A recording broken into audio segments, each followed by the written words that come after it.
ನಾವು ಡಾಕ್ಟ್ರಿಗೆ ಕೊಡ್ಬೇಕು. ಯಾಕೆ ಮಗಳು ರೋಗಿಷ್ಠರ ಏನ್ರಿ? ಅನ್ನ ಕುದ್ದದ ಇಲ್ಲ ನೋಡು ತಾಕತ್ ನಿಮ್ಮ ಮೈಯಾಗ ಉಳಿದಿಲ್ಲ, ಹೆಣ್ಮಕ್ಳ ಮೈಯಾಗ ಹಿಂಗೆ ಅನ್ನ ಹಿಂಗೆ ಒತ್ತಕ್ಕೂ ತಾಕತ್ತಿಲ್ಲ. ಸೀಟಿನೇ ಹೊಡಿಬೇಕದು. ಯಾಕ್ರಿ ನಾ ಕುದ್ದಿನೇ ಯವ್ವ ತಗೊಂಡು 3 ಸಾರಿ ಚೀರ್ದಾಗ ಅದು ಕಿವಿ ಹಿಡ್ದೆ ಅಂದ್ರೆ ಕೆಳಗೆ ಇಳಿಸವ್ರು ನೀವು. ಅದು ಕುದಿಯಲ್ದಕ್ಕ ಅಲ್ಲೇ ಮಿಜ್ಜೆದ್ದು ಹೋಗಲಕ್ಕ ಚಿಂತನೆ ಮಾಡ್ತಾರೆ. ಏನ್ರಿ ಮಗಳು ಬೆಳೆದು ದೊಡ್ಡಕ್ಕಾಗಿ ನಿಂತಾಳ, ಮಗಳನ್ನು ಎಂಥವ್ನಿಗೆ ಕೊಡಬೇಕು? ಯಾಕೆ ನೀವು ಮಾಡ್ತಿರಲಿಲ್ಲ ಮನೆ ವಿಚಾರ. ಮಗಳು ಬೆಳೆದು ದೊಡ್ಡವಳಾಗಿ ನಿಂತಾಳ, ಮಗಳನ್ನು ಎಂಥವ್ನಿಗೆ ಕೊಡಬೇಕು? ಅಯ್ಯ ಮಗಳಿಗೆ ಡಾಕ್ಟ್ರಿಗೆ ಕೊಡ್ಬೇಕು, ಮಗಳಿಗೆ ಇಂಜಿನಿಯರಿಗೆ ಕೊಡ್ಬೇಕು. ಯಾಕ್ರಿ ಮಾತಾಡ್ತಾರಲ್ರಿ ಮನ್ಯಾಗ ಗಂಡ ಹೆಂಡತಿ ಮಾತಾಡ್ತಿರ್ತಾರೆ. ಮಗಳಿಗೆ ಯಾರಿಗೆ ಕೊಡಬೇಕು? ಮಗಳನ್ನು ಡಾಕ್ಟ್ರಿಗೆ ಕೊಡಬೇಕು, ಮಗಳನ್ನು ಇಂಜಿನಿಯರಿಗೆ ಕೊಡಬೇಕು, ಮಗಳನ್ನು DC ಕೊಡಬೇಕು, ಮಗಳನ್ನು ದೊಡ್ಡ ರಾಜಕಾರಣಿ ಕೊಡಬೇಕು. ಬೇಡ, ಮಗಳನ್ನು ದೊಡ್ಡ ಆಸ್ತಿ ಇರೋರಿಗೆ ಅಂತ ಕೊಡಬೇಕು. ಹೀಗೆಲ್ಲ ಮಾತಾಡ್ತಿರ್ತೀರಿಲ್ಲ, ಮಾತಾಡ್ತಿರ್ತೀರಿ. ಆದ್ರೆ ಇಲ್ಲೊಬ್ಬ ಹೆಣ್ಮಗಳನ್ನು ಮಗಳನ್ನು ಡಾಕ್ಟ್ರಿಗೆ ಕೊಡಬೇಕು, ಇಂಜಿನಿಯರಿಗೆ ಕೊಡಬೇಕು, ತಹಸೀಲ್ದಾರ್ ಕೊಡಬೇಕು, DC ಕೊಡಬೇಕು ಅಂತ ಅಲ್ಲಿಲ್ಲ. ಅವಳೇನಂತಾಳ? ಜಾಣಿ ನನ್ನ ಮಗಳನ್ನು ಯಾರಿಗೆ ಕೊಡಲಿವ ಕ್ವಾಟಿಯ ಮ್ಯಾಲಿರುವ ಕೊರಭಾಗ. ಏನಂತಾಳ? ಇಂಥ ಕಿಮ್ಮತ್ತಿನ ಮಗಳನ್ನು, ಇಂಥ ಜಾಣಿಯಾಗಿರ್ತಕ್ಕಂಥ ಮಗಳನ್ನು ಯಾರಿಗೆ ಕೊಡ್ಬೇಕಂತ ಕೇಳಿದ್ರೆ ಒಬ್ಬ ಕೊರವೇರವನಿಗೆ ಕೊಡ್ಬೇಕಂತ. ಕೊರವೇರ ಅಂದ್ರೆ ಗೊತ್ತಾಕೈತೆ ನಿಮಗೆ? ಈ ಇದು ಕಸಬರಿಗೆ ಬುಟ್ಟಿ ತಯಾರು ಮಾಡ್ತಿರ್ತಾರಲ್ಲ ನಮ್ಮ ಕಡೆ ಅಂತಾರೆ. ಏನ್ರಿ ನೋಡ್ರಿ, ಮಗಳನ್ನು ಚಂದ ಬೆಳೆದು ನಿಂತಾಳ, ಒಳ್ಳೆ ಗುಣವತಿಯಾಗಿರ್ತಕ್ಕಂಥ ಮಗಳು, ಅವಳನ್ನು ಯಾರಿಗೆ ಕೊಡ್ಬೇಕಂತಾಳ? ಬೆಳೆದು ನಿಂತ್ಕೊಂಡಿರ್ತಕ್ಕಂಥ ಮಗಳನ್ನು ಒಬ್ಬ ಕೊರವೇರವನಿಗೆ ಕೊಡ್ಬೇಕಂತಾಳ. ಯಾಕೆ? ಮಗಳನ್ನೇ ಕೊರವೇರವನಿಗೆ ಕೊಟ್ರ ಮಗಳ ಮ್ಯಾಲಿನ ಏನ್ರಿ ಪ್ರೀತಿಗಾಗಿ, ಅತ್ತಿ ಮ್ಯಾಗಿನ ಪ್ರೀತಿಗಾಗಿ ಹೊರಗಟ್ಲೆ ಕಸಬರಿಗೆ ಕಳಿಸ್ತಾರಂತ. ಕಸಬರಿಗೆ ಆಸ್ಯಾಕ ಏನ್ರಿ ಕಸಬರಿಗೆ ಆಸ್ಯಾಕ ಮಗಳನ್ನು ಕೊರವೇರವನಿಗೆ ಕೊಡ್ಬೇಕಂತಾನ. ನೀವು ಯಾರು ಹಿಂಗಂತೀರಿ? ನಾವು ಡಾಕ್ಟ್ರಿಗೆ ಕೊಡ್ಬೇಕು. ಯಾಕೆ? ಮಗಳು ರೋಗಿಷ್ಠರ ಏನ್ರಿ? ಹೌದಾ ಇಲ್ಲ? ನಾವು ಬರೇ ಡಾಕ್ಟ್ರಿಗೆ ಇಂಜಿನಿಯರಿಗೆ ಕೊಡ್ಬೇಕಂತ ತಲೆಗೆ ಇಟ್ಕೊಳಕ್ಕೆ ಹೋಗ್ಬೇಡ್ರಿ. ಇವತ್ತಿನ ದಿನಮಾನದ ನಿಮ್ಗೊಂದು ಮಾತು ಹೇಳ್ತೀನಿ. ಈ ದಿನಮಾನದೊಳಗೆ ಯಾರು ನಿಜವಾಗಿ ಸುಖದಾಗ ಅದಾರ ತಿಳ್ಕೊಳೋದು ಕೇಳಿದ್ರೆ ಯಾವ ಡಾಕ್ಟ್ರು ಇಂಜಿನಿಯರ್ ಯಾವ ಸುಖದಾಗಿಲ್ಲ ನೋಡ್ರಿ. ನೀವು ಚಂತನ ಅಂದ ಬಿಸಿಲಾಗಿಂದ ದುಡಿತಾವ, ದುಡ್ದು ಮನೆಗೆ ಹಿಂಗೆ ಮಾರಿ ಹೆಂಡಿ ಹೆಂಗೆ ಮಾಡ್ಕೊಂಡು ಬರ್ತಾವೆ. ಬಂದು ಹೆಂಡ್ತಿ ದುಡ್ಡು ಚಂದ ಮಾತಾಡೋಂಗಿಲ್ಲ, ಮತ್ತತ್ತು ಬರೋದು, ಲ್ಯಾಪ್ಟಾಪ್ ತೊಗೊಳೋದು, ಅದೇ ಕೊಟ್ಟ ಕುಟ್ಟೋದು. ಏನ್ರಿ ಅಲ್ಲೇ ನಿದ್ದೆ ಬರ್ತಾ ಎದೆ ಮೇಲೆ ಲ್ಯಾಪ್ಟಾಪ್ ಇಟ್ಕೊಂಡು ಮಕ್ಕೊಂಡ್ಬಿಡೋದು. ನಿಮ್ಮ ಮಕ್ಕಳಿಗೆ ಅವ್ರಿಗೇನು ಕೇಳೋಂಗಿಲ್ಲ, ತಿಂದಿದ್ದೇನು ಉಂಡಿದ್ದೇನು ಏನೂ ಕೇಳೋಂಗಿಲ್ಲ. ಆದ್ರೆ ನೀವು ಈ ಒಂದು ವಿಚಾರ ಮಾಡ್ಬೇಕಂತಕೊಂಡು ಕೇಳಿದ್ರೆ ಇವೆಲ್ಲ ಡಾಕ್ಟ್ರ್ ಇಂಜಿನಿಯರ್ ಸಾಲಿ ಕಲ್ತವ್ರಿಗಂದ ಏನ್ರಿ ನೌಕರಿ ಮಾಡೋರಿಗಂದ ಕೊಡ್ತೀವತ್ತು ನೀವೇನು ತಲೆ ಇಟ್ಕೊಂಡ್ರಲ್ಲ. ನೌಕರಿ ಮಾಡೋರಿಗಿಂತ ಏನ್ರಿ ಯಾರಿಗೆ ಕೊಟ್ಟರೆ ನಿಮ್ಮ ಸುಖದಾಗಿರ್ತಾಳೆ ನಿಮ್ಮ ಮಗಳತ್ತಂದ್ರೆ ಒಬ್ಬ ರೈತನಿಗೆಂದ ಕೊಟ್ರೆ ನಿಮ್ಮ ಮಗಳಿಂದ ಸುಖದಾಗಿರ್ತಾಳೆ. ಏನ್ರಿ ಒಬ್ಬ ರೈತರ ಮಕ್ಕಳಿಗೆಂದ ಕೊಡ್ರಿ, ಭಾಳ ತವಲಿಂದ ರೈತರಿಗಂದ ಒಕ್ಕಲ್ತನ ಮಾಡೋರಿಗೆ ಹೆಣ್ಮಕ್ಳಿಗೆ ಕೊಡಲತ್ತ, ಬರೀ ನೌಕರಿ ಮಾಡೋನಿಗೆ ಕೊಡ್ತಾರತ್ತ. ಮತ್ತೀಗ ಪ್ಲ್ಯಾನ್ ಏನು ಹೊಂಟದ? ಈಗ ಮತ್ತೆ ಎರಡನೇದೀಗ ಏನ್ರಿ ಹೆಣ್ಮಕ್ಳದ್ದು ಮತ್ತೇನು ಪ್ಲ್ಯಾನ್ ಹೊಂಟದ ಗೊತ್ತನು? ಮೊದಲ ನೌಕರಿ ಮಾಡೋನಿಗೆಂದ ಕೊಡ್ತೀನಿ ಅಂತಿದ್ರು, ಈಗ ನೌಕರಿನೂ ಇರಬೇಕು ಹೊಲನೂ ಇರ್ಬೇಕತ್ತ. ಈಗೇನು ಸದಿ ಕಳ್ಯಕ್ಕೆ ಹೋಗ್ತಾಳೆ ಯಾವ ಹಡ್ತಿ ಮನ್ಯಾಗ ರೊಟ್ಟಿ ಮಾಡ್ಲಿಕ್ಕೆ ಬರಲ್ದು. ಖಾರ ಹಾಕಿದ್ರೆ ಉಪ್ಪು ಹಾಕಲ್ಲ, ಉಪ್ಪು ಹಾಕಿದ್ರೆ ಖಾರ ಹಾಕಲ್ಲ. ಮನ್ಯಾಗಿಂದ ಚಂದ ಅಡುಗೆ ಮಾಡೋಕ್ಕೆ ಬರೋಂಗಿಲ್ಲ, ಇನ್ನು ನೌಕರಿನೂ ಬೇಕು ಹೊಲನೂ ಬೇಕು ತಿಳ್ಕೊಂಡ್ರೆ ಏನು ಮಾಡೋದ್ರಿ? ಇವತ್ತಿನ ದಿನಮಾನದಾಗಿಂದ ಹೊಲದೊಳಗಿಂದ ದುಡಿತಕ್ಕಂಥ ಹೆಣ್ಮಕ್ಳು ಎಲ್ಲಿ ಅದಾರ? ಮನೆಯನ್ನು ಕಸಬರಿಗೆ ಎತ್ತಲ್ಲು, ಕಸ ಹೊಡ್ಲಿಕ್ಕಾಗಲ್ದು. ಆಗ್ತದ್ರಿ? ನಾ ಹೇಳಿನಿ ನಿಮಗೆ ಎಲ್ಲದಕ್ಕೂ ಮಷಿನ್ ಬಂದವ. ಈಗ ನಿಮ್ಗೆ ಈಟಿನ ಮ್ಯಾಗೆ ತಿಳ್ಕೊಂಡು ನೀವು ಅನ್ನ ಕುದ್ದದ ಇಲ್ಲ ನೋಡು ತಾಕತ್ ನಿಮ್ಮ ಮೈಯಾಗ ಉಳಿದಿಲ್ಲ, ಹೆಣ್ಮಕ್ಳ ಮೈಯಾಗ ಹಿಂಗೆ ಅನ್ನ ಹಿಂಗೆ ಒತ್ತಕ್ಕೂ ತಾಕತ್ತಿಲ್ಲ. ಅದಕ್ಕೊಂದು ಸೀಟಿನೇ ಹೊಡಿಬೇಕದು. ಯಾಕ್ರಿ ನಾ ಕುದ್ದಿನೇ ಯವ್ವ ತಗೊಂಡು 3 ಸಾರಿ ಚೀರ್ದಾಗ ಅದು ಕಿವಿ ಹಿಡ್ದೆ ಅಂದ್ರೆ ಕೆಳಗೆ ಇಳಿಸವ್ರು ನೀವು. ಅದು ಕುದಿಯಲ್ದಕ್ಕ ಅಲ್ಲೇ ಮಿಜ್ಜೆದ್ದು ಹೋಗಲಕ್ಕ. ಅದು ಕುಕ್ಕರ್ದೊಳಗೆ ಇಡಬೇಕಾದ್ರೂ ಕೂಡ ಇಷ್ಟು ಅಕ್ಕಿಗೆ ಅಂದ್ರೆ ಇಟ್ಟು ನೀರು ಇಡ್ಬೇಕಂತ ಅನ್ನೋದ್ರ ಪರಿಜ್ಞಾನ ಬೇಕಿಲ್ರಿ. ಎಷ್ಟೋ ಮಂದಿ ಅಂದ್ರೆ ಕುಕ್ಕರ್ದಾಗ ಮಾಡಿದ ಅನ್ನನಿಂದ ಉಣ್ಣಕ್ಕೆ ಬರೋಲ್ಲ, ಹಲ್ಲಾಗಿ ಸಿಗಿ ಬೀಳಕತ್ತದ. ಕಡ್ಡಿ ಹಾಕೊಂಡು ಹಿಂಗೆ ನೋಡಿರ್ಲಿ ಗಾಂಡದೇರು ಹಂಗೆ ವಾಪಾರ ಹಂಗೆ ಉಂಡು ಎಷ್ಟುದ್ದ ಕಡ್ಡಿ ತೊಗೊಂಡು ಹಲ್ಲಾಗಿ ತಿಳ್ಕೋತೆ ಬರ್ತಾರೆ. ಯಾಕೋ ಹಲ್ಲಿಗೆ ಏನಾಗದ? ಇಲ್ರಿ ಅನ್ನ ಸಿಗಿಬಿತ್ತದ. ಒಮ್ಮೆ ಉಂಡಿದ ಅನ್ನದ ಅಗಳ 3 ದಿವಸ ಹೊರಗೆ ಬರಲ್ಲ ಅಲ್ಲಂದು. ಅದೇ ಹಂಗೆ ಮಾಡಿರ್ಬೇಕು ಅನ್ನ. ಮಜಾ ಇಲ್ಲ ಅಲ್ರಿ. ಯಾವ ಡಾಕ್ಟ್ರ ಯಾವ ಇಂಜಿನಿಯರ ನಿನ್ನೆ ನಿಮಗೆಲ್ಲ ಮುತ್ತೈದರಿಗೆ ಅದು ಬೇಡ್ಕೊಳಕತ್ತಿದ್ನಿಲ್ಲ. ಈ ಜಗತ್ತಿನೊಳಗೆ ಕಣ್ಣಿಗೆ ಕಾಣತಕ್ಕಂಥ ಮೊದಲನೇ ದೇವರು ಯಾರ್ರೀ? ಯಾರಂತೇಳಿ ನಾ ನಿಮ್ಗೆ? ರೈತರೇ, ಮೊದಲನೇ ದೇವರಿಂದ ರೈತರೇ, ಆಮೇಲೆ ನಾವೆಲ್ಲ. ತಿಳಿತಿಲ್ಲ? ನಾವೆಲ್ಲ ಏನು ದೇವ್ರ ತಗೊಂಡು ಮೇಲೆ ಕುಂತೀವಲ್ಲ, ನಾವೆಲ್ಲ ಆಮೇಲೆ. ಮೊದಲನೇ ದೇವ್ರು ಯಾರು? ಇಡೀ ನಮ್ಮ ದೇಶಕ್ಕಲ್ಲ, ಇಡೀ ವಿಶ್ವಕ್ಕೆ ಅಂದ ಅನ್ನ ಕೊಡ್ತಕ್ಕಂಥ ಅನ್ನದಾತ ಹತ್ತಿಕೊಂಡಂದ್ರೆ, ಕಣ್ಣಿಗೆ ಕಾಣತಕ್ಕಂಥ ಪರಮಾತ್ಮ ಅಂದರೆ ಒಬ್ಬ ರೈತ ಹತ್ತಿಕೊಂಡಂದಾಗ, ರೈತನ ಮಕ್ಕಳಿಗೆ ಅಂದ ನೀವು ಹೆಣ್ಣು ಕೊಡೋಂಗಿಲ್ಲ ಅಂತಂದ್ರೆ ಹ್ಯಾಂಗೆ ರೀ? ಹ್ಯಾಂಗೆ? ಅವಾಗೆಲ್ಲ ಎಷ್ಟು ಚಂದ ಪದ ಆಡ್ತಿದ್ರಿಲ್ಲ? ತಲೆಗೆ ಸೆರಗ ಸುತ್ತಿಕೊಂಡು, ವೀರಗಚ್ಚಿ ಹಾಕಿಕೊಂಡು, ಮೆಲ್ಲ ಮೆಲ್ಲನೆ ಬರುತ್ತಿ ಹೇಳು ಭಾರತದ ಗರತಿ ಎತ್ತಿಕೊಂಡು ಒಬ್ಬ ರೈತ ಹೆಣ್ಣುಮಗಳ ಬಗ್ಗೆನೇ ಅವಾಗೆಲ್ಲ ಪದಗಳು ಬರೀತಿದ್ರು. ಈ ಡಾಕ್ಟ್ರನ್ನ ಹೆಣ್ತಿಗೆ ಯಾರೇ ಪದ ಬರ್ದಾರ ಕೇಳಿರೇನು? ಯಾರೇ ಡಾಕ್ಟ್ರನ್ನ ಹೆಣ್ತಿದೆ ಅಂದ ಹಾಡ ಬರ್ದಾರೆ? ಇಂಜಿನಿಯರ್ನ ಹೆಣ್ತಿದೆ ಯಾರೇ ಹಾಡ ಬರ್ದಾರ? ಬರೋದಿಲ್ಲ. ರೈತ ಹೆಣ್ಮಗಳದೇ ಬರ್ದಾರ. ಹೇಳ್ತಿಲ್ಲ ಎಟ್ರ ಮಟ್ಟಿಗೆ ಅಂದ ಆ ತಾಯಿನಿಂದ ಎಟ್ರ ಮಟ್ಟಿಗೆ ಅಂದ ವರ್ಣನಾಕಾರ ತೊಗೊಂಡು ಕೇಳಿದ್ರೆ, ನಿಮ್ಮದು ಏನಾರ ಜೀವನದೊಳಗೆ ಒಂದು ಕೀರ್ತಿ ಬರಬೇಕಾಗಿತ್ತು, ನಿಮ್ಮದು ಏನಾರ ಮನೆತನದೊಳಗೆ ನಿಮ್ಮ ಹೆಸರು ಉಳಿಬೇಕಾಗಿತ್ತು ಅಂತ ತಿಳ್ಕೊಂಡ್ರೆ ಒಬ್ಬ ರೈತನಿಗೆ ಅಂದ ಮದುವೆ ಮಾಡ್ಕೋರಿ, ನಿಮ್ಮ ಮನೆತನದಿಂದ ಹೆಸರು ಉಳಿತದ, ನಿಮ್ಮ ಮನೆತನದಿಂದ ಕೀರ್ತಿ ಉಳಿತು. ಏತಿಲ್ಲ? ಹಂಗೆ ನಾವೆಲ್ಲ ಹಿಂಗೆ ಡಾಕ್ಟ್ರು ಕೊಡಬೇಕು, ಇಂಜಿನಿಯರ್ ಕೊಡ್ಬೇಕಂತ ತಿಳ್ಕೊಂಡ್ರೆ ಈ ಹೆಣ್ಮಗಳು ಏನಂತಾಳ? ಯಾರಿಗೆ ಕೊಡ್ಬೇಕಂತಾಳ? ಕ್ವಾಟಿ ಮೇಲೆ ಇರ್ತಕ್ಕಂಥ ಕೊರಿವರವನು ಕೊಡ್ಬೇಕಂತಾಳ. ಯಾಕೆ ಕೊರವೇನ ಕೊಡ್ಬೇಕಂತಾಳ? ಅತ್ತಿ ಮ್ಯಾಗಿನ ಪ್ರೀತಿಗಾಗಿ ಹೊರಗಟ್ಲೆ ಕಸಬರಿಗೆ ಕಳಿಸ್ತಾನ. ನನ್ನ ಮನೆಗೆ ಕಸಬರಿಗೇನೆ ಚಿಂತಿಲ್ಲ ತಿಳ್ಕೊಂಡು ಕಸಬರಿಗೆ ಆಸೆ ಹಾಕ್ಯಂದ ಮಗಳನ್ನ ಒಬ್ಬ ಕೊರವೇರವನಿಗೆ ಕೊಡ್ಬೇಕಂತಾಳತ್ತ. ಇದು ಸುಮ್ಮನೆ ದೃಷ್ಟಾಂತ. ಇದಕ್ಕೆ ದೃಷ್ಟಾಂತ ಏನು ತಿಳ್ಕೊಂಡೋದಕ್ಕೆ ಕೇಳಿದ್ರೆ, ಇದು ಎಲ್ಲರ ಏನ್ರಿ ಮದುವೆ ವಯಸ್ಸಿಗೆ ಬಂದು ಏನ್ರಿ ಒಂದು ಮದುವೆ ಮಾಡ್ಕೊಂಡ ಗಂಡನ ಮನೆಗೆ ಹೋಗ್ತಕ್ಕಂಥ ಮಗಳಲ್ಲ. ಇಲ್ಲಿ ಮಗಳು ಯಾರು ಒತ್ತುಕೊಂಡೋದಕ್ಕೆ ಕೇಳಿದ್ರೆ ನಮ್ಮ ಮನಸ್ಸು ಅನ್ನತಕ್ಕಂಥ ಮಗಳದಾಳೆ. ಕಲ್ಪನಾ ಇರಲಿ ಮಗ, ನಮ್ಮ ಒಳಗಿರ್ತಕ್ಕಂಥ ಮನಸ್ಸು ಅನ್ನತಕ್ಕಂಥ ಮಗಳದಾಳೆ. ಕುಂತಲ್ಲಿ ಕುಂದ್ರಂಗಿಲ್ಲ, ನಿಂತಲ್ಲಿ ನಿಂದ್ರಂಗಿಲ್ಲ. ಏನ್ರಿ ಇವತ್ತು ನೀವು ಇಟ್ಟೆಲ್ಲ ಕುಂತಿರಿ ಎತ್ತಿಕೊಂಡಂದ್ರೂ ನಿಮ್ಮ ಶರೀರ ಇಲ್ಲಿ ಆದ ಹೊರತಾಗಿ ಮನಸ್ಸು ಇಲ್ಲಿಲ್ಲ. ಎಷ್ಟು ಫಾಸ್ಟ್ ಓಡ್ತದ್ರಿ ಅದು? ಸುಮ್ಮನೆ ಕಲ್ಪನೆ ಮಾಡಿ ನೀವು, ಎಷ್ಟು ವೇಗವಾಗಿ ಹೋಗ್ತದ ಜಗತ್ತಿನಾಗ. ಬಸ್, ಲಾರಿ, ಕಾರ, ಹೆಲಿಕಾಪ್ಟ್ರ, ವಿಮಾನಕ್ಕಿಂತಲೂ ಅತಿ ವೇಗವಾಗಿ ಜಗತ್ತಿನೊಳಗೆ ಯಾವುದಾದ್ರೂ ಹೋಗ್ತದ ತಿಳ್ಕೊಂಡ್ರೆ ಅದು ಮನಸ್ಸು ಬಿಟ್ಟರೆ ಮತ್ತೊಂದು ಯಾವುದೂ ಇಲ್ಲ. ನೀವು ಒಂದು ಕ್ಷಣ ಕಣ್ಣು ಮುಚ್ಚ್ರಿ, ಕಣ್ಣು ಮುಚ್ಚಿ ಬಾಂಬೆ ಅನ್ರಿ. ಏನ್ರಿ? ಕಣ್ಣು ಮುಚ್ಚಿ ಬಾಂಬೆ ಅಂದ್ರಿ, ಒಂದು ಕ್ಷಣದಾಗ ನಿಮ್ಮ ಬಾಂಬೆ ಗೇಟಿನ ಮೇಲೆ, ಇಂಡಿಯಾ ಗೇಟಿನ ಮುಂದೆ ನಿಂತಿರ್ತೀರಿ. ಇಲ್ಲೇ ಕೂತ್ಕೊಂಡು ದಿಲ್ಲಿ ಅನ್ರಿ. ಮಾತು ದಿಲ್ಲಿ ಅಂದ್ರೆ ಇಲ್ಲೇ ನಮ್ಮ ದೇಶದಾಗ ಆಯಿತು. ಏನ್ರಿ? ಸುಮ್ಮನೆ ನಿಮಗಂದು ಕಲ್ಪನೆ ಹೇಳ್ತೀನಿ ನಮಗೆ. ನೀವು ಇಲ್ಲೇ ಕೂತ್ಕೊಂಡು ಕಣ್ಣು ಮುಚ್ಕೊಂಡು ಅಮೇರಿಕಾ ಅಂದ ಕೂಡ ಅವರೆಲ್ಲ ಕಾಣ್ತಾರೆ ನೋಡಿ, ದೊಡ್ಡ ದೊಡ್ಡ ದೊಡ್ಡ ಬಿಲ್ಡಿಂಗ. ಏನ್ರಿ? ಒಯ್ದು ಅಮೇರಿಕಾ ಕೇಳಿಸ್ತಾ, ನೀವು ಲಂಡನ್ ಅಂದ್ರೆ ಲಂಡನ್ ಕೇಳಿಸ್ತಾ, ಪ್ಯಾರಿಸ್ ಅಂದ್ರೆ ಪ್ಯಾರಿಸ್ ಕೇಳಿಸ್ತಾ. ಎಷ್ಟು ಫಾಸ್ಟ್ ರೀ! ಎಲ್ಲರೂ ಕೇಳಿರೇನು ನೀವು?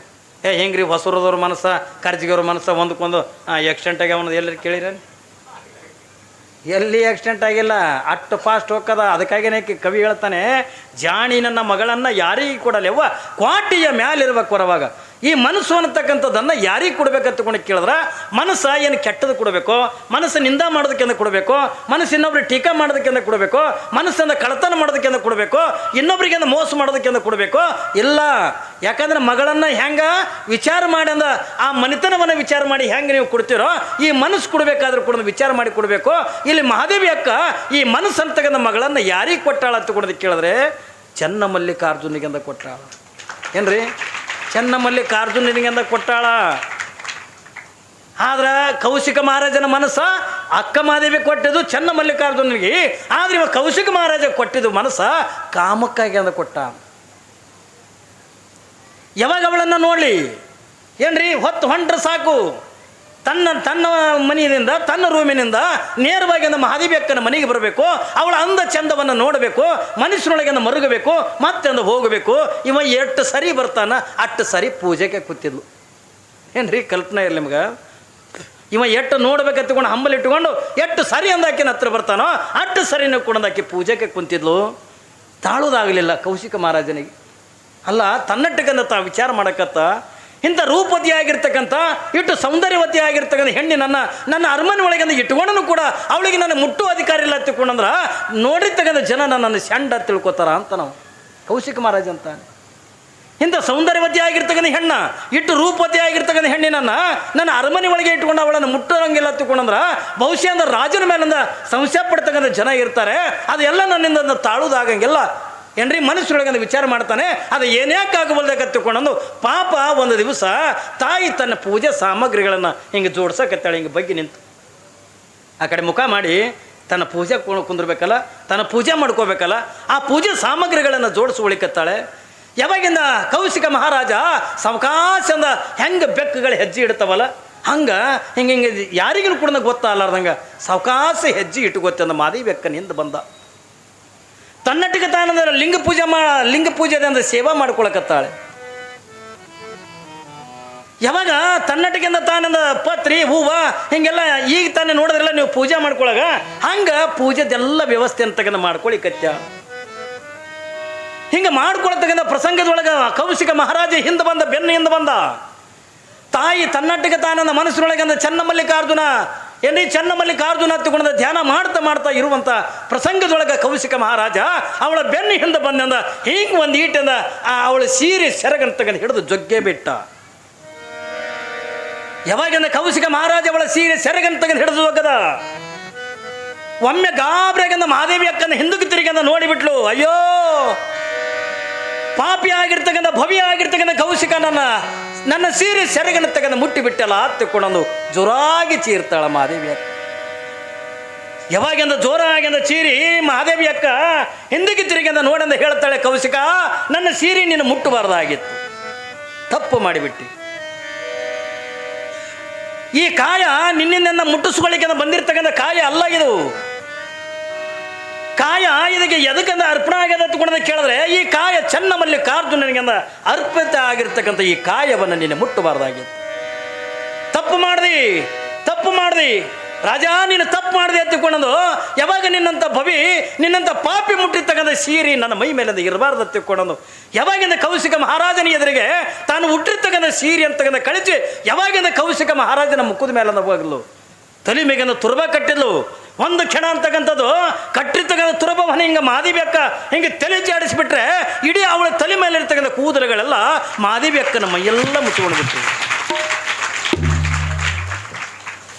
ಏನ್ರಿ ಕಟ್ಟಿರ್ತಕ್ಕಂಥ ತುರುಬ ಹಿಂಗೆ ಒಂದು ಸರಿ ಅಂದ ತಲೆ ಜಾಡಿಸೋರು ಸಾಕು, ಆ ಅವಳ ತಲೆ ಮೇಲೆ ಇರ್ತಕ್ಕಂಥ ಕೇಶ ರಾಶಿಗಳೆಲ್ಲ ಅಕ್ಕ ಮಾದೇವಿ ಮೈಯೆಲ್ಲ ಮುಚ್ಕೊಂಡು ಬಿಟ್ಟು ಮಾದೇವಿ ಅಕ್ಕಂದ ದಿಗಂಬರಿಯಾಗಿಂದ ಓಡಾಕತ್ಬಿಟ್ಲು. ಯಾವಾಗಿಂದ ಮುಂದೆ ಮಹಾದೇವಿ ಓಡ್ತಾಳೆ, ಹಿಂದಿಂದ ಯಾರು ಓಡ್ತಾರೆ? ಆ ಊರು ಮೊದಲಿಂದ ಉಡುಗಣಿ ತೀರ್ಥಂಡ್ರಿ. ಆ ಊರ ಹೆಸರೇನಿತ್ತು? ಮೊದಲಿಂದ ಉಡುಗಣಿ ಇತ್ತು. ಯಾವಾಗ ಕೌಶಿಕ ಮಹಾರಾಜ ಮುಂದೆ ಮಹಾದೇವಿ ಅಕ್ಕ ದಿಗಂಬರಿಯಾಗಿ ತನ್ನ ಶರೀರಕ್ಕಿಂದ ಕೇಸರಾಶಿಗಳನ್ನು ಮುಚ್ಚಿಕೊಂಡು ಮುಂದೆಂದ ಮಹಾದೇವಿ ಓಡಕತ್ತಾಳೆ. ಹಿನ್ನೆಲೆ ಸೀರೆ ಹಿಡ್ಕೊಂಡು ಕೌಶಿಕ ಮಹಾರಾಜಂದ ಓಡಕತ್ಯಾನ. ಮಹಾದೇವಿ ಉಡು ತಡಿ, ಏನನ್ನ ಸೀರೆ ಉಡು ತಡಿ, ಹಂಗೆ ಹೋಗ್ಬೇಡ, ನೀನು ದಿಗಂಬರಿಯಾಗಿಂದ ಹೋಗ್ಬೇಡ, ಉಡು ತಡಿ ಎತ್ತಿಕೊಂಡು ನಾವು ಏನು ಕರೆದ ಅವತ್ತಿನಿಂದ ಆ ಊರಿಗಿಂದ ಉಡು ತಡಿ ಎತ್ತಿಕೊಂಡ ಹೆಸರು ಬತ್ತು. ಹಿಂದೆ ಬೆನ್ನತ್ತಾನೆ ಕೌಶಿಕ ಮಹಾರಾಜ, ಮುನ್ನೆಲೆಯಿಂದ ತಾಯಿ ಮಹಾದೇವಿ ಅಂದ ಅಂಜಿ ಏನ್ರಿ ಹಿಂಗೆ ನೀರಾಗಿ ಭಯಪಟ್ಟು ಒಂದು ಸವನಿಂದ ಓಡಕತ್ತಾಳೆ. ಓಡಿ ಓಡಿ ಓಡಿ ಓಡಿ ಹೊರಗಿಂದ ಅರಮನೆ ಹೊರಗಿಂದ ಬರೋದ್ರೊಳಗೆ ತಾಯಿ ತಂದೆ ಎದುರಿಗೆ ಬಂದಾರ. ಹೆಂಗಾಗ್ಲಿಕ್ಕಿಲ್ರಿ ತಾಯಿ ತಂದೆಗೆ ಒಬ್ಬ ವಯಸ್ಸಿಗೆ ಬಂದಿರ್ತಕ್ಕಂಥ ಮಗಳು, 18 ವಯಸ್ಸಿನ ತರುಣಿ, ಅದು ಎಲ್ಲರಂದ ಕರಗ ಕುಂಟ ಅಲ್ಲ ಏನ್ರಿ. ಆ ನಾಡಿನೊಳಗನೆ ಅವತ್ತಿನ ದಿನಮಾನದೊಳಗೆ ಅವಳಂಥ ಸೌಂದರ್ಯವತಿನೇ ಯಾರು ಇದ್ದಿದ್ದಿಲ್ಲ. ಅಂತ ರೂಪವತಿ ಆಗಿರ್ತಕ್ಕಂಥ ಹೆಣ್ಣ ದಿಗಂಬರೆ ಓಡಕತ್ರ ಯಾವ ತಂದೆ ತಾಯಿ ತಾನೆ ಖುಷಿ ಆಗ್ತದ. ಹೋಗಿ ತಾಯಿ ತನ್ನ ಸೀರೆ ಸೆರಗನ್ನತಕ್ಕಂಥದನ್ನು ಮಾದೇವಿ ಬೆನ್ನ ಮೇಲೆ ಹಾಕ್ಕೊಂಡು ಮಗಳನ್ನಿಂದ ಅಪ್ಪಕೊಂಡು ನಿಂತಾಳ.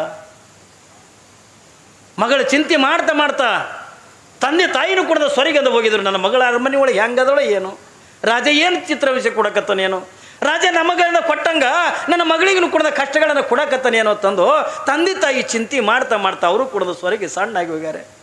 ಯಾವಾಗ ಅಂದ ಮಾದೇವಿ ಅಕ್ಕ ಹಿಂಗೆ ಬಂದಂದ ತಾಯಿ ಕೊಳ್ಳಿಗೆಂದ ಬಿದ್ಲು. ಮಗಳಿಗೆ ಹಿಂಗೆ ಬೆನ್ನ ಮೇಗಂದ ಸೀರೆ ಸೆರಗಂತ ತೆಗೆದು ಹಾಕಿ, ಮಗಳ ಯಾವ ರಾಜ್ಯ ಬೇಡ, ಯಾವುದನ್ನು ಕೂಡ ನಿನಗೆ ಬೇಡ, ನಡಿ ನಮ್ಮ ಮನೆಗೆಂದ ಹೋಗುನು ಬಾ. ಏನು ಕೊಲೆ ಮಾಡಿದ್ರೆ ರಾಜ ನಮ್ಮ 3 ಮಂದಿನ ಕೊಲೆ ಮಾಡಲೇಕ, ಆದ್ರಿಂದ ನೀ ಇಲ್ಲಿರುವುದು ಬೇಡ ಬಾ ತಿಳ್ಕೊಂಡಂದಾಗ ಅವ್ವ ಅಂದ್ಲು ಮಗಳು ಮಹಾದೇವಿ. ಅವ್ವ ಅಂತಾಳ, ಏನು ಮಗಳ ಅಂತಾಳ, ನಾನು ಮನೆಗೂ ಬರಂಗಿಲ್ಲ. ಕೌಶಿಕ ಮಹಾರಾಜನಿಗೆಂದ ಏನು ಅನ್ನಕ್ಕೆ ಹೋಗ್ಬೇಡ, ಯಾಕಂದ್ರೆ ಒಂದು ಗಾದಿ ಮಾತು ಹೇಳ್ತಲ್ಲ, ರೋಗಿ ಬಯಸಿದ್ದು ಹಾಲುವನ್ನು ಏನ್ರಿ ವೈದ್ಯ ಹೇಳಿದ್ದು ಹಾಲುವನ್ನು ಅಂದಂಗೆ ಇವತ್ತು ನನ್ನ ಮನಸ್ಸಿನಾಗ ಇದ್ದಿದ್ದಂದ ಇಚ್ಛಾ ಈಡೇರಿಸಕ್ಕಂದ ಕಾರಣ ಯಾರು ಒತ್ತಿಕೊಂಡು ಕೇಳಿದ್ರ ಕೌಶಿಕ ಮಹಾರಾಜ. ಒಂದು ವೇಳೆ ಅವನ ಸೀರೆ ಸೆರಗನ್ನು ತಗೊಂಡು ಮುಟ್ಟದೇ ಇದ್ರೆ, ನಾನು ಹುಟ್ಟಿ ತಗೊಂಡ ಸೀರೆ ಅಂತಕ್ಕಂಥ ಕಳಿಚ ನಾನು ಮುಖದ ಮ್ಯಾಗಿಂದ ಬಗೆದೇ ಇದ್ರೆ, ನನಗೆಂದ ಏನ್ರಿ ತಿರುಗಿ ನಿನ್ನ ಮನೆಗೆಂದ ಬಂದ ನನ್ನ ಆಸೆ ಅಂತಂದು ಇಡ ನನ್ನವ ನನ್ನ ಮನಸ್ಸಿನೊಳಗೆಂದ ಬಯಕೆ ಏನಿದೆ, ನಾನು ಕಲ್ಯಾಣಕ್ಕೆಂದ ಹೋಗಬೇಕು, ಶರಣರನ್ನು ನೋಡಬೇಕು, ಎಲ್ಲ ಶರಣರ ಒಡನಾಡದೊಳಗೆ ಇರಬೇಕು, ಅನುಭವ ಮಂಟಪದೊಳಗೆ ನಾನು ಕೂಡಬೇಕು, ಆ ಶರಣರ ಜೊತೆಯೊಳಗೆ ನಾನು ಇರಬೇಕು ನನ್ನವ. ಇದು ಕಲ್ಯಾಣಕ್ಕೆಂದ ಹೋಗಕ ಯಾರು ಮಾಡಿಕೊಟ್ಟಾರ ಅಂದ್ರೆ ಕೌಶಿಕ ಮಹಾರಾಜನೇ ಮಾಡಿಕೊಟ್ಟಂತ ಏನ್ರಿ. ಒಂದು ವೇಳೆ ಅವ ಸೀರಿ ಸೆರಗಂತಗಂದ ಮುಟ್ಟದ ಇದ್ರೆ ನನಗೆ ವೈರಾಗ್ಯ ಬರ್ತಿದ್ದಿಲ್ಲ. ನನ್ನ ಮತ್ತೆ ನಿನ್ನ ಹತ್ರ ತಂದೆ ತಾಯಿ ಹತ್ರನೇ ಇರಬೇಕು. ಬೇಡ, ನನ್ನ ಆಸೆ ಅಂತಗಂದ ಈಡಿಸಿಕೊಳ್ಳಕ್ಕೆ ನಾನು ಕಲ್ಯಾಣಕ್ಕೆ ಹೋಗ್ತೀನವ, ನಾನು ಕಲ್ಯಾಣಕ್ಕೆಂದ ಹೋಗ್ತೀನಿ ಎತ್ತಿಕೊಂಡ ತಾಯಿ ಮಹಾದೇವಿ ಅಕ್ಕ ದಿಗಂಬರಿಯಾಗಿ ಅಂತ ತಯಾರಾಗಿ ನಿಂತಲು. ತಂದೆ ತಾಯಿ ಮಗಳ ಸ್ಥಿತಿ ಅಂತಗಂದ ಕಣ್ಣೀರು ಹಾಕ್ಲಿಕ್ಕತ್ತಾರೆ. ನನ್ನ ಮಗಳಿಗೆ ಅಂದ ಎಂಥ ಸ್ಥಿತಿ ಬಂದುಬಿಡ್ತಲ್ಲ. ಸುಖದ ಸುಪ್ಪತ್ತಿಗೊಳಗಿಂದ ಇರ್ತಕ್ಕಂಥ ನನ್ನ ಮಗಳು, ಆನಂದದೊಳಗಿಂದ ಗುರುವಿನ ಸೇವಾ ಮಾಡ್ಕೋತಂದ ಇರ್ತಕ್ಕಂಥ ನನ್ನ ಮಗಳು, ಮುದ್ದಾಗಿ ಅಂದ ಸಣ್ಣ ಗಿಳಿ ಓಡಾಡ್ದಂಗೆ ನನ್ನ ಮನೆ ಒಳಗಿಂದ ಓಡಾಡ್ತಾ ಇರ್ತಕ್ಕಂಥ ನನ್ನ ಮಗಳು, ನನ್ನ ಮಗಳಿಗೆ ಅಂದ ಎಂಥ ಸ್ಥಿತಿ ಬಂತಲ್ಲ ತಿಳ್ಕೊಂಡೊಂದು ತಂದೆ ತಾಯಿ ಅಂದ ಕಣ್ಣೀರು ಹಾಕ್ತಾರೆ. ಮಗಳ, ನಿನಗೆ ಈಗೆಂದ 18 ವರ್ಷ, ಎಲ್ಲಿ ಕಲ್ಯಾಣ, ಎಲ್ಲಿ ಉಡ್ತಾಡಿ, ನಿನ್ನ ಕಲ್ಯಾಣ ನೋಡಿಲ್ಲ, ಹೆಂಗೆ ಹೋಗ್ತಿದೀವ? ಬೇಡ, ಎಲ್ಲಿ ಉಣ್ತಿದಿ, ಎಲ್ಲಿ ನೀರು ಕುಡಿತಿದಿ, ಹೆಂಗೆ ಬದುಕ್ತಿದಿ? ಯಾವಾಗಂದ ಮಹಾದೇವಿ ಅಕ್ಕ ನಗಲಿಕ್ಕತ್ಲು, ಮಹಾದೇವಿ ಅಕ್ಕ ನಗಲಿಕ್ಕತ್ಲು. ತಾಯಿ ಕೇಳ್ತಾಳ, ಮಗಳ ಎಲ್ಲಿ ಉಣ್ತಿದಿ, ಎಲ್ಲಿ ನೀರು ಕುಡಿತಿ, ಎಲ್ಲಿ ಇರ್ತಿದಿ, ಒಂಟಿಯಾಗ್ಯದ, ನೀನು ಹೆಂಗೆ ಹೋಗ್ತಿದಿ? ಮಹಾದೇವಿ ಅಕ್ಕ ನಕ್ಕೊಂತೊಂದು ಮಾತಾಡ್ತಾಳವ್ವ, ನಾ ಒಂಟಿ ಅಂತ ನಿನಗೆ ಯಾರು ಹೇಳ್ಯಾರ? ನಾನು ಒಂಟಿ ಅಲ್ಲ ನೋಡ್ರಿ. ಆಕಿ ಅವತ್ತಿನ ದಿನಮಾನದೊಳಗೆ ಅಷ್ಟು ಚಿಕ್ಕ ವಯಸ್ಸರೊಳಗೆ ಒಂದು ವಚನವನ್ನು ಬರೀತಾಳೆ.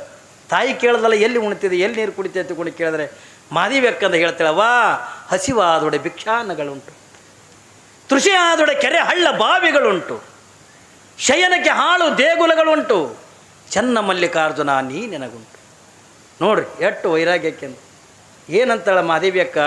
ಅವ್ವ ಹಸಿವೈತಂದ್ರೆ ಏನು ಮಾಡ್ತಿದ್ದು ಕೇಳ್ತಲ್ಲ, ಮನೆ ಅಂದ ಭಿಕ್ಷಾ ಬೇಡ್ತೀನಿ, ಭಿಕ್ಷಾ ಬೇಡಂದ ಊಟ ಮಾಡ್ತೀನಿ.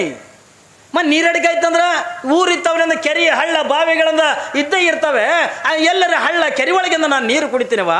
ಮತ್ತು ಎಲ್ಲಿ ಮಲ್ಕೋತೆ ತಗೊಂಡು ಕೇಳಿದಾಗ ಊರಿತ್ತವ್ರಿಂದ ಹಾಳ ದೇವಸ್ಥಾನಗಳು ಇದ್ದೇ ಇರ್ತಾವ, ಅಂತ ಗುಡಿ ಒಳಗಿಂದ ಮಕ್ಕೋತೀನಿ. ಮತ್ತು ನಿನ್ನ ಜೊತೆ ಒಳಗೆ ಯಾರು ಮಗಳ? ಒಂಟಿ ಆಗ್ಯಂದ ಹೆಂಗೆ ಹೋಗ್ತಿದಿ? ಅವ್ವ ನಾ ಒಂಟಿ ಅಲ್ಲ, ನನ್ನ ಜೊತೆ ಒಳಗಿಂದ ಯಾರು ಅದರ ತಗೊಂಡು ಕೇಳಿದ್ರೆ ಸಾಕ್ಷಾತ್ ಚನ್ನ ಮಲ್ಲಿಕಾರ್ಜುನೇ ನನ್ನ ಜೊತೆ ಒಳಗಿಂದ ಇದ್ದಾಗ ಬೇರೆ ಪುರುಷರ ಹಂಗೆ ನನಗ್ಯಾಕ ಅಂತಕೊಂಡಂತ. ನೋಡ್ರಿ ಇಟ್ಟು ವೈರಾಗ್ಯ ನಮ್ದಿಂದ ಯಾರದಿಂದ ತಾಳೋದಕ್ಕಾದ್ರೆ. ನಾವು ಸನ್ಯಾಸಿಗಳು ನಮ್ಮ ಬಗಲಾಗಿಂದ ಜೋಳಿಗೆನೇ ಕೊಟ್ಟಿರ್ತಾರೆ, ಖರೆ ಬೇಡ್ಕೊಳಕ್ಕೆ ನಾಚ್ಕೊಳಕತ್ತೀವಿ ಏನ್ರಿ. ನಮ್ಮ ಪಟ್ಟಾಧಿಕಾರದಾಗ ಏನು ಕೊಡ್ತಾರೆ ಅಂದರೆ ನಮಗೇನು ರೊಕ್ಕ ಬಂಗಾರ ಏನು ಕೊಡಂಗಿಲ್ಲ. ಬಗಲಾಗ ಒಂದು ಜೋಳಿಗೆ, ಕೈಯಾಗ ಒಂದು ಬೆತ್ತ, ಕಾಲೊಳಗೆ ಒಂದು ಕಡಾವಿಗೆ, ಇದನ್ನು ಬಿಟ್ಟರೆ ಅಂದ್ರೆ ಏನು ಕೊಡಂಗಿಲ್ಲ. ಜೋಳಿಗೆ ಯಾಕೆ ಕೊಟ್ಟಿರ್ತಾರಂತಂದ್ರೆ ನೀನು ತಿರ್ಕೊಂಡು ತರಬೇಕು, ಬಂದ ಭಕ್ತರಿಗೆ ಏನ್ರಿ ಕರ್ಕೊಂಡು ಊಟ ಮಾಡ್ಬೇಕು. ಇದು ನಮ್ಮ ಜೋಳಿಗೆ. ನಾವು ಸ್ವಾಮಿಗಳೇ ನಾಚ್ಕೊಳಕತ್ತೀವಿ. ಈಗ ಭಿಕ್ಷಾ ಬೇಡಕ್ಕೆಂದ್ರೆ ನಾವು ನಾಚಲಕತ್ತೀವಿ, ಭಿಕ್ಷಾ ಬೇಡಕ್ಕೆಂದ ಹೋಗ್ಲಿಕ್ಕೆಂದ ಒಳ್ಳೆ ಅನ್ನಿಸ್ತದೆ. ಆದ್ರೆ ಅವತ್ತಿನ ದಿನಮಾನದೊಳಗೆ ಏನ್ರಿ ಒಂದು ಒಳ್ಳೆ ಮನೆತನದೊಳಗಿಂದ ಹುಟ್ಟಿರ್ತಕ್ಕಂಥ ಹೆಣ್ಣು ಮಗಳು ಏನ್ರಿ ನಿರ್ಮಲ ಶೆಟ್ಟಿಗೆ ಉಣ್ಣಕ್ಕಿಂತ ಕಮ್ಮಿ ಇಲ್ಲ, ಉಡಾಕಿಂತ ಕಮ್ಮಿ ಇಲ್ಲ, ಯಾವ ಸಂಪತ್ತಿಗೆ ಕೂಡ ಕಮ್ಮಿ ಇದ್ದಿದ್ದಿಲ್ಲ ಏನ್ರಿ. ಇದ್ದಟ್ರೊಳಗಿಂದ ಜೀವನ ಅಂತಕ್ಕಂಥ ಸಾಗಿಸ್ತಕ್ಕಂಥ ನಿರ್ಮಲ ಶೆಟ್ಟಿ ಮಗಳು ಅವತ್ತಿನ ದಿನಮಾನದಾಗ ಏನಂತಾಳವ್ವ, ಹಸಿವಾಯ್ತು ಅಂದ್ರೆ ಭಿಕ್ಷಾ ಬೇಡ್ತೀನವ, ಹಸಿವಾಯ್ತು ಅಂದ್ರೆ ಭಿಕ್ಷಾ ಬೇಡ್ತೀನಿ, ನೀರಡಿಕೆ ಆಯ್ತು ಅಥವಾ ಕೆರೆ ಹಳ್ಳ ಬಾವಿ ಒಳಗಿಂದ ನೀರು ಕುಡಿತೀನಿ, ಎಲ್ಲರ ಹಾಳು ಗುಡಿಗಿಂದ ಮಕ್ಕೋತೀನಿ. ಆದರೆ ನನ್ನ ಜೊತೆಯೊಳಗಿಂದ ಯಾರಾದರೂ ಹೇಳು, ಇದೆಲ್ಲ ಒದಗಿಸ್ಕೊಡಾಕ ಸಾಕ್ಷಾತ್ ನನ್ನ ಗಂಡ ಚನ್ನ ಮಲ್ಲಿಕಾರ್ಜುನನೇ ಇದ್ದಾಗ ಇನ್ನೊಬ್ರು ಹಂಗೆ ನನಗೆ ಯಾಕ ಅಂತ. ಅವ್ವ ನಾನು ನಡಿತೀನಿ, ಈಗ ನಾನು ಕಲ್ಯಾಣಕ್ಕೆಂದು ಹೋಗಬೇಕು, ನಾನು ಶರಣರನ್ನು ನೋಡಬೇಕು. ಎಷ್ಟು ದಿವಸ ನಡಿಬೇಕು ರೀ? ಅವತ್ತಿನ ದಿನಮಾನದಾಗ ಅವಾಗೇನು ರೋಡ್ ಇಲ್ಲ ಏನ್ರಿ, ಬಸ್ಗಳಿಲ್ಲ, ಕಾರುಗಳಿಲ್ಲ. ಈಗೇನಿಲ್ಲ, ಈಗ ಕಾಶಿಗೆ ಹೋಗೋದತ್ತಂದ್ರೆ ಅರ್ಧ ಗಂಟೆದಾಗ ಕಾಶಿಗೆ ಹೋಗಿರ್ತೀರಿ. ಈಗೆಲ್ಲ ಫ್ಲೈಟ್ಗಳು ಬಂದಾವ ಏನ್ರಿ, ಹೆಲಿಕಾಪ್ಟರ್ ಬಂದಾವ, ಏನೆಲ್ಲ ಭಾರಿ ಭಾರಿ ವಾಹನಗಳಿಂದ ಬಂದಾವ ಈಗ. ಆದ್ರೆ ಅವತ್ತಿನ ದಿನಮಾನದೊಳಗೆ ಅಂದ್ರೆ ಏನೂ ಇಲ್ಲ. ಕಾಲ್ನಡಿಗೆ ಒಳಗೆ ಗುಡ್ಡ ಗವಾರದೊಳಗೆ ಏನ್ರಿ ಕಲ್ಲ ಮುಳ್ಳ ಇವು ಎಲ್ಲದ್ರಿಗೂ ಕೂಡ ನಡ್ಕೊಂತಿಂದ ಹೋಗಬೇಕು. ಕಲ್ಯಾಣ ಯಾಕಡೆ ಬರ್ತದೆ ಅನ್ನೋದು ಮಹಾದೇವಿ ಅಕ್ಕಗೆ ಅಂದ ಗೊತ್ತಿಲ್ಲ. ಆದರೂ ಕೂಡ ತಂದೆ ತಾಯಿಗೆ ಅಂದ ಹೇಳಿ, ಅವ್ವ ನಾನು ನಡಿತೀನವ್ವ, ನಾನು ಶರಣರು ನೋಡ್ಬೇಕು, ನಾನು ಚನ್ನ ಮಲ್ಲಿಕಾರ್ಜುನ ನನ್ನ ಕೈಯಾಗ ನನ್ನ ಜೊತೆಯೊಳಗಿಂದ ಅದಾನೆ, ನಾನು ಹೋಗ್ಬೇಕಂತಿಕೊಂಡಂದು ಯಾವಾಗ ಆ ಮಹಾದೇವಿ ಅಕ್ಕ ನಡೆದೇ ಬಿಟ್ಲು ತಂದೆ ತಾಯಿ ಪಾದಕ್ಕೆ ನಮಸ್ಕಾರ ಮಾಡಿ. ನೋಡ್ರಿ ಒಂಟಿಯಾಗಿ ದಿಗಂಬರಿಯಾಗಿ 18 ವರ್ಷದ ತರುಣಿ ಅಂಥ ಕಾಡಿನೊಳಗಿಂದ ಒಂಟಿಯಾಗಿ ಹೋಗ್ಲಿಕ್ಕತ್ತಾಳೆ. ಯಾವಾಗಿಂದ ಒಂಟಿಯಾಗಿಂದ ಹೋಗ್ಲಿಕ್ಕತ್ತಾಳೆ. ಹೋಗ್ತಾ ಹೋಗ್ತಾಗಿರುವಂಥ ಪ್ರಸಂಗದೊಳಗೆ ಏನ್ರಿ ಹೆಂಗೆ ಹೋಗ್ತಾಳಲ್ಲ, ಹೆಂಗೆ ಕಲ್ಯಾಣ ಸಮೀಪ ಬರ್ತದೋ ಹಂಗಂಗೆ ಅಕ್ಕ ಮಾದೇವಿಗೆ ಮತ್ತಿಷ್ಟಿಂದ ವೈರಾಗ್ಯ, ಮತ್ತಿಷ್ಟಿಂದ ವೈರಾಗ್ಯ. ಮುಂದಿಂದ ಹೇಳ್ತಾಳಕಿ ಏನತ್ತ, ಮನಿ ಕೈ ಒಡ್ಡಿ ಬೇಡುವಂತೆ ಮಾಡಯ್ಯ. ನೋಡ್ರಿ ಮಾದೇವಕ್ಕ ಹೇಳ್ತಾಳೆ, ಮನಿ ಕೈ ಒಡ್ಡಿ ಬೇಡುವಂತೆ ಮಾಡಯ್ಯ, ಬೇಡಿದೊಡೆ ನನಗೆ ಇಕ್ಕದಂತೆ ಮಾಡಯ್ಯ. ನೋಡ್ರಿ ಏನಂತಾಳ, ಮನಿ ಕೈ ಒಡ್ಡಿ ಬೇಡುವಂತೆ ಮಾಡಯ್ಯ, ಬೇಡಿದೊಡೆ ನನಗೆ ಇಕ್ಕದಂತೆ ಮಾಡಯ್ಯ, ಇಕ್ಕಿದೊಡೆ ಕೈ ಜಾರಿ ಕೆಳಗೆ ಬೀಳುವಂತೆ ಮಾಡಯ್ಯ. ಕೆಳಗೆ ಬಿದ್ದಿರ್ತಕ್ಕಂಥದ್ದನ್ನು ನಾನು ಎತ್ತುವ ಮುನ್ನ ಒಂದು ಸುನೆ ಎತ್ತಿಕೊಂಡು ಹೋಗುವಂತೆ ಮಾಡ ಚೆನ್ನಮಲ್ಲಿಕಾರ್ಜುನ. ನೋಡ್ರಿ ಗೆಟ್ ಚಂದ ಹೇಳ್ತಾಳ್ರಿ ಏನಂತಾಳ, ಹಸಿವು ತಾಳಾರ್ದಕ್ಕ ಮನಿ ಅಂದ ಭಿಕ್ಷಾ ಬೇಡಂಗೆ ಮಾಡು. ನಾನು ಭಿಕ್ಷಾಕಂದ ಹೋದ್ರೆ ನನಗೆ ಯಾರೂ ನೀಡ್ಲಾರ್ದಂಗೆ ಮಾಡು. ನೋಡ್ರಿ ಅವ್ರ ವೈರಾಗ್ಯ. ನಾನು ಒಂದು ವೇಳೆ ಅಂದ ಭಿಕ್ಷಾಕಂದ ಹೋದ್ರೆ ನನಗೆ ನೀಡ್ಲಾರ್ದಂಗೆ ಮಾಡು. ಒಂದು ವೇಳೆ ನನ್ನ ಸ್ಥಿತಿ ಗತಿಯನ್ನು ತಗೊಂಡ ಕಂಡು ಅವರು ಒಂದು ವೇಳೆ ನೀಡಿದ್ರು ಕೂಡ ನನ್ನ ಕೈಯನ್ನು ಅವ್ರು ನೀಡುದ್ರಾಗ ಕೈ ಜಾರಿಂದ ಕೆಳಗೆ ಬೀಳಂಗೆ ಮಾಡು. ಏನ್ರಿ, ಯಾವಾಗಿಂದ ಕೈ ಜಾರಿಂದ ಕೆಳಗೆ ಬೀಳಂಗೆ ಮಾಡು. ಅಷ್ಟೇ ಅಲ್ಲ, ಮುಂದೊಂದು ಮಾತು ಹೇಳ್ತಾಳೆ, ಅಪ್ಪಿತಪ್ಪಿ ಹಸಿವು ತಾಳಾರ್ದಕ್ಕ ಕೆಳಗೆ ಬಿದ್ದಿದ್ದನ್ನು ತೊಗೊಳೋದಕ್ಕಿಂತ ಮೊದಲ, ಕೆಳಗೆ ಬಿದ್ದಿದ್ದನ್ನು ಎತ್ಕೊಳ್ಳೋದಕ್ಕಿಂತ ಮೊದಲ ಒಂದು ನಾಯಿ ತೊಗೊಂಡು ಹೋಗಂಗೆ ಮಾಡು ಅಂತ. ಇಟ್ಟು ವೈರಾಗ್ಯ ಯಾರಿಂದಾರ ತಾಳಕ್ಕಾಕ್ಕದನ್ರಿ?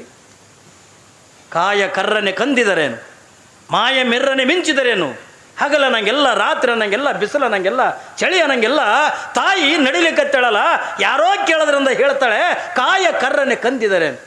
ಶರೀರ ಬಿಸಿಲಿಗೆಂದ ಕಪ್ಪು ಹಾಲಕತ್ತದ, ಶರೀರ ಮೇಲೆ ಚರ್ಮ ಬಿಸಿಲಿಗೆಂದ ಸುಟ್ಟು ಹೋಲಕತ್ತದೆ. ಏನಾಗ್ಯದ್ರಿ? ಹಾವು ಬಂದದೇವು